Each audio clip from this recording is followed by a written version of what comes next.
Welcome you all in the Bagadiya Bal Vidya Niketan online classes. In last video, we read about method of applying CSS, inline method or internal method. जैसा कि अपन ने पढ़ा कि inline method का use अपन कब करते हैं, जब अपन को किसी भी टैग पर आपकी CSS अप्लाई करनी हो तो अपन कहते हैं they are written directly in the HTML document. ये सीधे HTML डॉक्यूमेंट में लिखे जाते हैं. Effect only the tag they are applied to, ये उसी टैग पे अपना इफेक्ट शो करते हैं जिसमें ये लिखे जाते हैं, जिसमें इसको अप्लाई किया जाता है. तो अपन ने जैसा कि अपन ने इसमें पढ़ा है कि यहाँ पे अपन लिखा H2 style colour dot red. It means H2 का जो कलर होगा वो रेड होगा, पर ये ओनली H2 पे ही काम करेगा. तो कहने का मतलब ये हो गया कि इनलाइन कहाँ तक काम करता है, इनलाइन उसी टैग तक काम करता है जिस टैग में आपने उसे अप्लाई किया हो. Next is internal. If you want to apply a style sheet on a single HTML page then use an internal style sheet. अगर आप अपनी CSS को एक पूरे कंप्लीट पेज के ऊपर, HTML पेज के ऊपर अगर आप अपनी स्टाइल को अप्लाई करना चाहते हो तो आप क्या यूज़ करते हो, इंटरनल.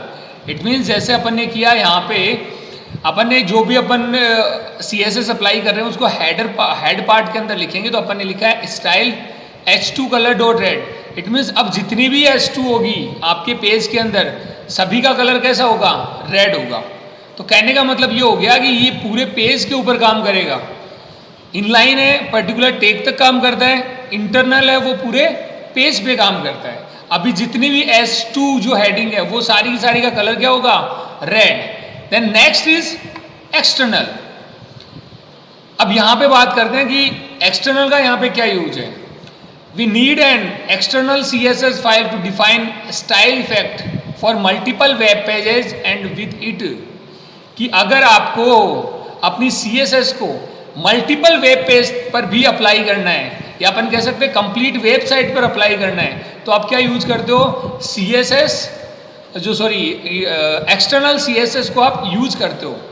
और जब अपन एक्सटर्नल CSS यूज करते हैं तो आपको एक अलग से फाइल बनानी होगी, CSS की फाइल, जिसमें आप क्या करोगे, अपने रूल से उनको यहाँ पर लिखोगे और उस फाइल को लिंक करोगे आप किससे, अपने HTML पेज से. We can change the entire look and feel a website by changing just one file.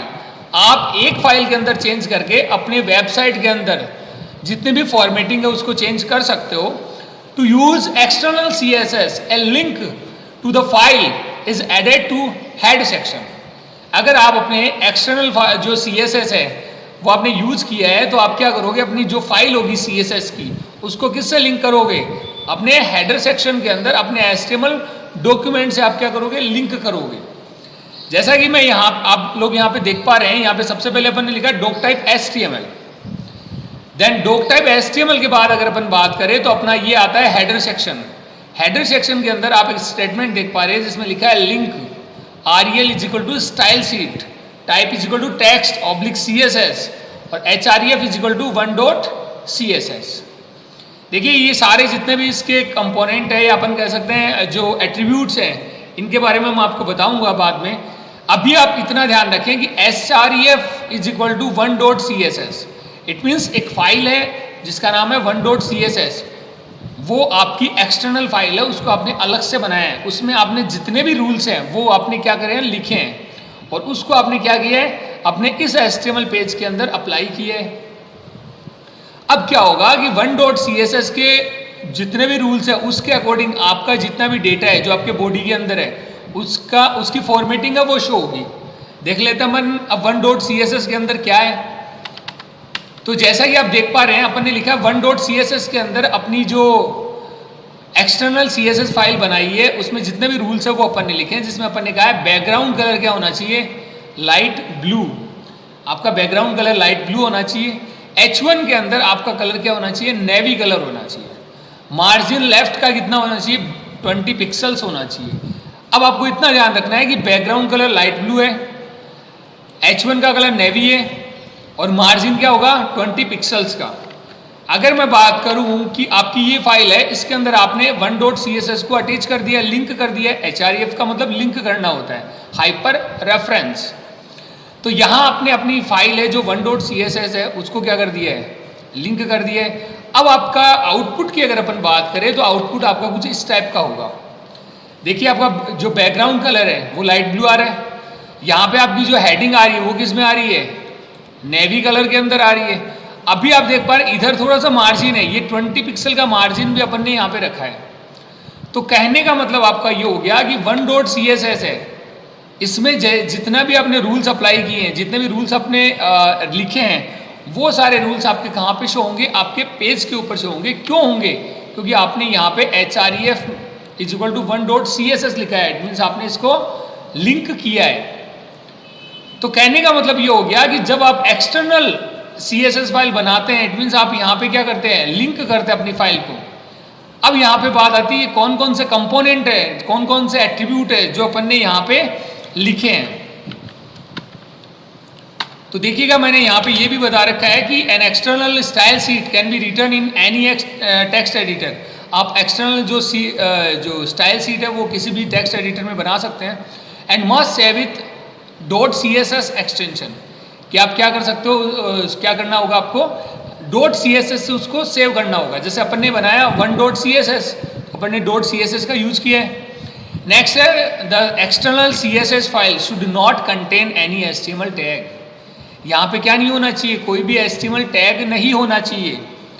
Next is here is how the 1.css file look like, कि यहाँ पे आपकी 1.css फाइल कैसी आपकी दिखेगी। तो मैंने यहाँ पे वही सारा डेटा लिखा है जो मैंने 1.css के अंदर लिखा है। ओके, तो ये आपका नेक्स्ट आता है कंपोनेंट ऑफ CSS। तो एक्सटर्नल CSS के अंदर अपन ने जो भी लिखा है, कहने का मतलब यहाँ पे ये होता है कि ये जो आपने स्टेटमेंट लिखा है इसमें क्या क्या चीज़ें हैं उसके बारे में एक्सप्लेन कर देता हूँ आपको। इसमें आता है द HTML लिंक। सबसे पहले लिंक की बात करें, element specify relation between the current document and external resources, कि आपका ये जो लिंक है ये क्या बता रहा है कि करंट डॉक्यूमेंट और एक्सटर्नल रिसोर्सेज है उनके बीच में क्या रिलेशन है, इसको कौन बता रहा है, आपका लिंक जो आपका कंपोनेंट है वो बता रहा है। This element is most commonly use to link style sheet. इस एलिमेंट का यूज किस लिए किया जाता है, स्टाइल शीट को लिंक करने के लिए। नेक्स्ट आता है the REL। REL means relationship. Component stands for relationship.